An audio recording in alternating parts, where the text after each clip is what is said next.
സമഭുജ ത്രികോണം അല്ലെങ്കിൽ equilateral triangle എന്ന് പറഞ്ഞാൽ 3 വശങ്ങളും 3 കോണുകളും തുല്യമായിരിക്കും. 3 വശങ്ങൾ എ എ എ കോൺ എ ഈക്വൽ ടു കോൺ ബി ഈക്വൽ ടു കോൺ C, triangle A B C പരിഗണിക്കുക.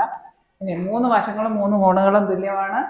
ഓരോ കോണും 60 ഡിഗ്രി ആയിരിക്കും. അതായത് 3 കോണിൻ്റെ കൂടെ തുക 180 60 + 60 + 60 സമം 180. ഏതൊരു ത്രികോണത്തിൻ്റെയും കോണുകളുടെ തുക 180. അപ്പോൾ 60 60 60 ആണല്ലോ. 180നെ 3 വെച്ച് ഹരിക്കുക.